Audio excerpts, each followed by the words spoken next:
इमरान खान हमेशा कई चालें बैक वक्त चलता है। उसकी जो जितनी भी सियासत देख लें, वो कभी एक मौकफ पे कायम नहीं रहता। एक ही वक्त में तमाम जो एंगल्स हैं उस पे काम कर रहा होता है, तमाम पहलुओं पे काम कर रहा होता है कि चलें कोई तो चक्कर चल जाए, कोई तो ऑप्शन मिल जाए, कहीं से कोई सिंगल मिल जाए, कहीं से डबल मिल जाए। अस्सलाम वालेकुम नाजरीन, मैं हूं अहमद मंसूर। नए हफ्ते का आगाज हो चुका है और आज मुख्तलिफ जो खबरें हैं वो उसी तरह उसके मुख्तलिफ पहलू भी हैं। जैसे हमने पिछले हफ्ते से उसको उनका इख्तिताम किया, वहीं से ही सिलसिला आगे जुड़ा है। अडयाला में कुछ नई अपडेट्स हैं, वहाँ इमरान खान और जो पीटीआई की आइंदा की जो हिकमत अमली है उस हवाले से कुछ पेशरफ्त है, वो उस आपसे डिस्कस करते हैं और बड़ी अहम है। पिछले कई महीनों से ये बिल्कुल ही एक नया एंगल है वो सामने आया है और एक तब्दील शुदा इमरान खान आज नज़र आया है। और इसके साथ साथ चूँकि 16 दिसंबर भी है और सानिया आर्मी पब्लिक स्कूल और स्कूते ढाका ये हमारी तारीख के दो स्याह बाब हैं और इसमें यकीनी तौर पे 10 साल पूरे हुए हैं एपीएस को। तो ये जो ज़ख्म लगा था, इससे हम बतौर कौम पाकिस्तान ने क्या सीखा है, आइंदा अब हम किस जानिब चल रहे हैं और आज फिर हमें दोबारा से उसी तरह की सूरत हाल का सामना है। जो दुश्मन है वो जिस तरह एपीएस के साने के बाद पूरी कौम ने, फ़ौज पाकिस्तान ने कुर्बानियाँ दी और जो ना सिर्फ एपीएस के जितने भी मुलव्वस मुजरमान थे उनको कैफरे किरदार तक पहुंचाया गया, लेकिन जो उसमें सबसे अहम सवाल ये है कि आज वो फिर दोबारा एक जो खारिज हैं वो हमारे सामने, वो खतरा वो उसी तरह मौजूद है।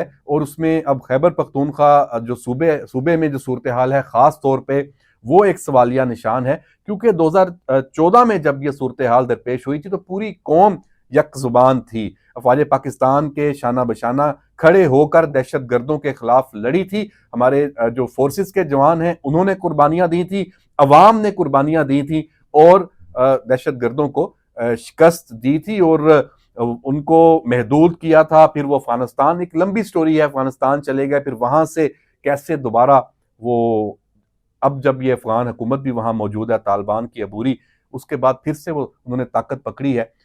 ये एक कॉम्प्लेक्स सिचुएशन है, इसको आप सिर्फ एक एंगल से इस पे बात नहीं कर सकते।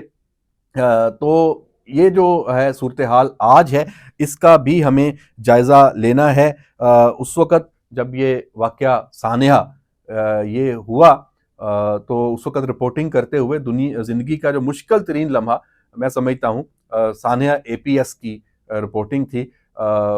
एक जज्बात से भरपूर उस वक़्त कैफ़ियत थी, आवाज़ निकल नहीं पा रही थी, वो जुमले वो मनाज़र आंखों के सामने थे रिपोर्ट करते हुए, जो मासूम बच्चों को जिस तरह बर्बरियत का निशाना बनाया गया। इंसानी जो तारीख है उसमें ऐसे जो मज़ालम हैं वो तारीख में हमेशा याद रखे जाते हैं और इनकी माफ़ी कभी नहीं होती। वज़ीर आज़म ने अभी फिर ये इस बात का अज़म किया कि सानिया एपीएस की जो सोच, जो मुजरम उसके पीछे थे, उसकी माफ़ी नहीं है।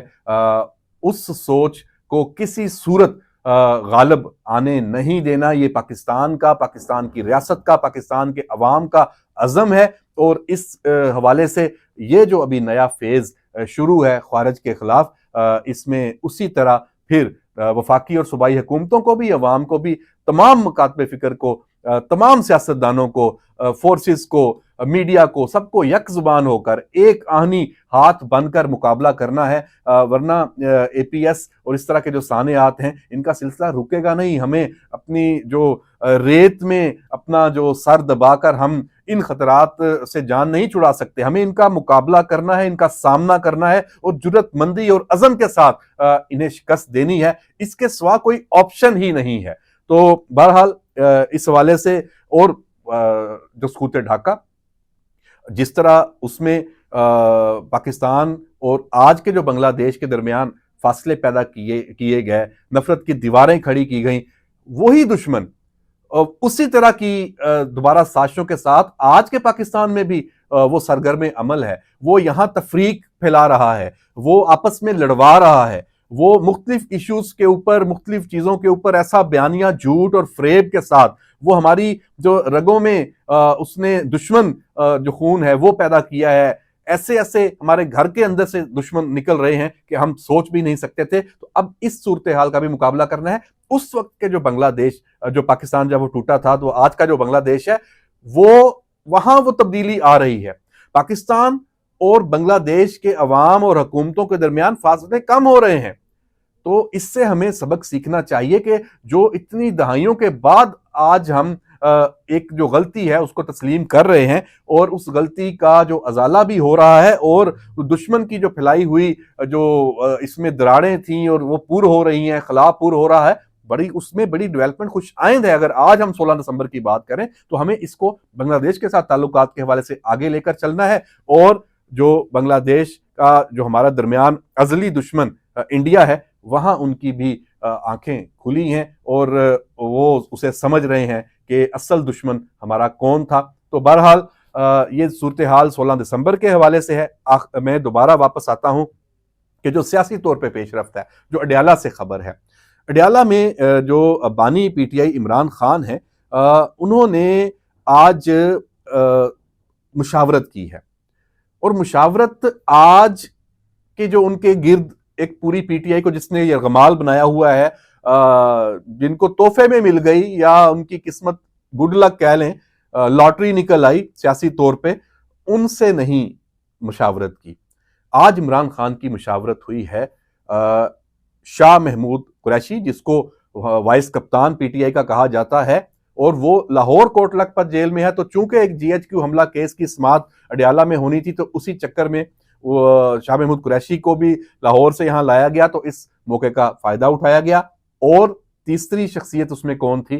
फवाद चौधरी, जो पीटीआई जिस इमरान खान से फासले इख्तियार करने के बाद वापस दोबारा कोशिश में है कि अपना जो पॉलिटिकल स्पेस है पार्टी के अंदर वो ले सकें।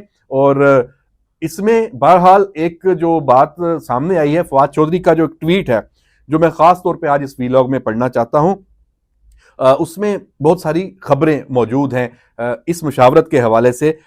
फवाद चौधरी लिखते हैं कि आज 9 मई के एक और जाली मुकदमे में अडयाला हाजिर हुए। इमरान खान से दूसरी मुलाकात हुई। शाह महमूद कुरैशी से भी एक तवील अरसे बाद मुलाकात हुई। इमरान खान, शाह महमूद कुरैशी और मैंने तवील अरसे बाद सियासी मुशावरत की है। इमरान खान और शाह महमूद के जवान हौसलों से नया वलवला मिलता है। इमरान खान का पैगाम एक ही है। वो सारी तफसील उसने इसमें लिखी है। जो असल बात करने वाली है कि इमरान जो मुज़ाकरात की बात हुई है इस मुशावरत में, सियासी जमात हैं हम, और सियासी जमातें गुफ्तगू पर यकीन रखती हैं। मुल्क में जारी बहरान के खात्मे के लिए बातचीत वाहिद रास्ता है, और इमरान खान इंतकाम पर यकीन नहीं रखते। ये यकीन भी दिलाया गया है। किन्हें दिलाया गया है ये आप बखूबी समझते हैं। और सियासी दर्जा हरारत में कमी मुल्क कौम और सियासत के मफाद में है।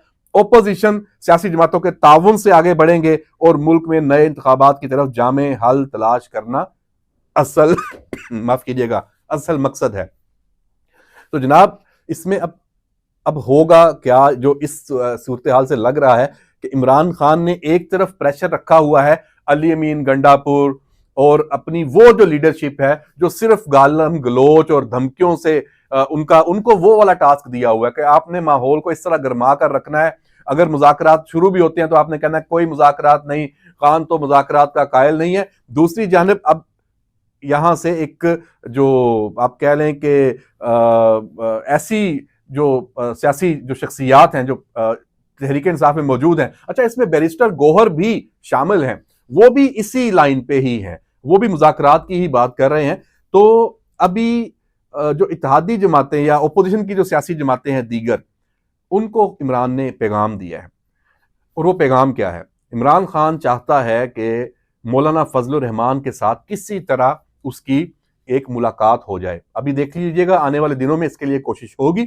जेल में इमरान खान, मौलाना फजलुर रहमान, महमूद खान अचकजई और जो दीगर जो उसकी अपोजिशन की इस वक्त जमातें हैं जो अपोजिशन के तौर पे आगे हैं। हालांकि गो मौलाना ने तो हुकूमत को भी सहारा दिया हुआ था, लेकिन इस वक्त चूंकि मदारस वाला इशू पे इमरान खान को भी पता है, तहरीक इंसाफ को भी पता है कि मौलाना ने एक पोजीशन ले ली है और हुकूमत के खिलाफ, और उसका जो किरदार है वो बड़ा अहम है। उस वाले से एक तहरीक की, इस्लामाबाद आने की भी बातें हो रही हैं, तो वो भी हुकूमत के लिए एक चैलेंज है। तो अगर मौलाना फजल रहमान अडयाला में इमरान खान से मिलने चले जाते हैं, महमूद अचकज़ई और बाकी जो लीडरशिप है उनकी वो अहमियत नहीं है, लेकिन एक तासुर जरूर जाएगा कि तमाम जो इत्तेहादी इकट्ठे हैं और अडयाला से एक तहरीक जन्म लेती है।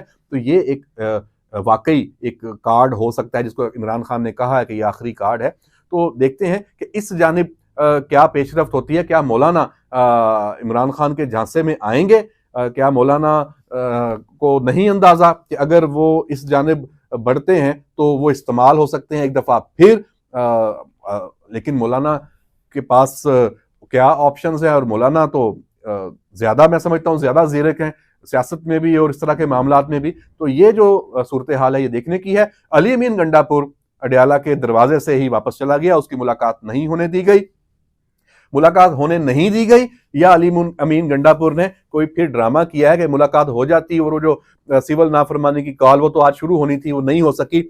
और अली अमीन गंडापुर वो कभी भी नहीं करेगा, क्योंकि उसको ये मैसेज मिल चुका है कि अगर एक सूबे के वजीर आला ने सिविल नाफरमानी की कॉल को सपोर्ट किया तो फिर उसकी वजारत आला का कोई जवाब नहीं रहता। तो इसलिए उसको अपनी वजारत आला बचानी है, तो वो जान छुड़ाएगा, वहां शावर में बैठ के धमकियां शमकियां लगाता रहेगा, लेकिन डबल गेम करेगा। एक वक्त में एक बयान इस तरफ जाएगा, एक दूसरी तरफ इस तरफ जाएगा। तो अली अमीन गंडापुर बहुत खूबसूरत गेम खेल रहा है, लेकिन वो उस गेम में इमरान खान भी साथ ही है, क्योंकि इमरान खान हमेशा कई चालें बैक वक्त चलता है। उसकी जो जितनी भी सियासत देख लें, वो कभी एक मौकफ पे कायम नहीं रहता, वो एक ही वक्त में तमाम जो एंगल्स हैं उस पर काम कर रहा होता है, तमाम पहलुओं पे काम कर रहा होता है कि चलें कोई तो चक्कर चल जाए, कोई तो ऑप्शन मिल जाए, कहीं से कोई सिंगल मिल जाए, कहीं से डबल मिल जाए, कोई चौका छक्का लग जाए। तो अभी इस सूरत हाल में अभी उसने फिर ये कहा कि मैं पता कितने साल तक भी रहना पड़ा जेल में तो रहूंगा, क्योंकि उसको ये पोजीशन इसलिए भी लेनी है क्योंकि उसको नजर आ रहा है कि अभी मेरा निकलना बाहर वो मुमकिन नहीं है, तो मैं खुद ही क्यों ना कह दूं कि मैं तो नहीं निकल रहा। और ये सारी सूरत हाल है। आने वाला ये जो हफ्ता जो भी शुरू हुआ है, इसमें डेवलपमेंट्स बहुत तेजी से आगे आनी है। पार्लियामेंट में कौमी असम्बली का इजलास है, ज्वाइंट सेशन भी होना है, मुदारस का भी इशू है, तो ये सब चीजें साथ साथ चलेंगी। इजाजत दीजिए, अल्लाह हाफिज।